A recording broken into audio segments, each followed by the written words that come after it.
लाड़काने press club में media से ॻाल्हाईंदे निसार अहमद खोड़े चयो त इस्लामाबाद में नवाज शरीफ की अदालत में पेशी वक्त पेश आयल वाक़ियो वॾो सवालिया आहे। हुन चयो त वज़ीर आज़म जी एहतसाब अदालत में पेशी दौरान जेकॾहिं घरू वज़ीर रेंजर्स के न घुरायो हो त पोइ उहे कीअं आया। उन जी वज़ाहत थियणु घुरिजे त रेंजर्स एहतसाब अदालत में कंहिंजे चवण ते आई। क्या जुडिशरी ने भी उनको नहीं बुलाया था? अगर जुडिशरी ने भी उनको नहीं बुलाया था और फिर भी वो आ गए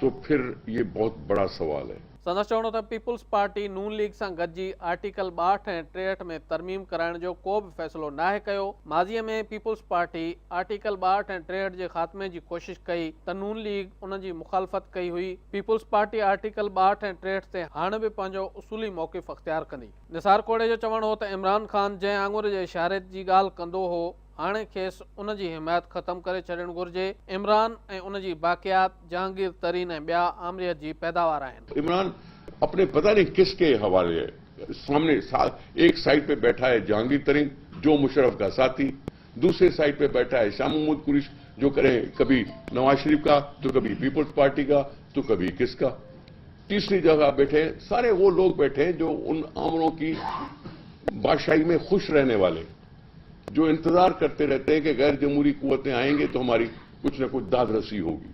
तो ये सारी चीजें उनको सोचना चाहिए कि भाई कह क्या रहा है वो। उन चयो त इमरान ख़ान जो वक़्त खां अॻु चूंडुनि वारो मुतालबो अवाम जी राय ते हमले करण बराबर अमल आहे। निसार खोड़े चयो त जमहूरियत ही अवाम जी खुशहाली ऐं मुल्क जी तरक्की जो रस्तो आहे। हम कहते हैं कि मौका दो अवाम को कि मुवाजना कर सके। 5 साल का अगर है तो ये अवाम का फैसला था। अवाम के फैसले को करटेल अगर करेगा तो वो ही करेगा जो कभी आमरों का साथी रहा हो। उन चयो त मार्शल लॉ जो बाब बंदि थियणु घुरिजे। कंहिं मार्शल लॉ आणण जी ॻाल्हि या कोशिश कई त उन जी मज़ाहिमत कई वेंदी। संदसि चवणो त नवाज़ लीग ऐं पीपी में को बि अंदरूनी ठाह न थियो आहे। पीपी उसूल परस्त पार्टी आहे।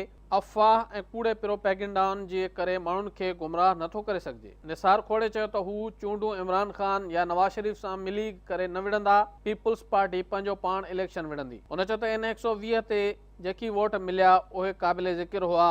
इन 120 ते नाकामी जो मुख़्तलिफ़ रुखनि खां जाइज़ो वरितो पियो वञे। उन मौक़े ते निसार खोड़े सिंध हुकूमत तरफ़ां लाड़काने प्रेस क्लब लाइ 50 लाख रुपयनि जी ग्रांट जी मंज़ूरी जो लेटर पिणु प्रेस क्लब जे सदर एस इक़बाल बाबू ऐं जनरल सेक्रेटरी ज़फ़र अबड़े हवाले कयो।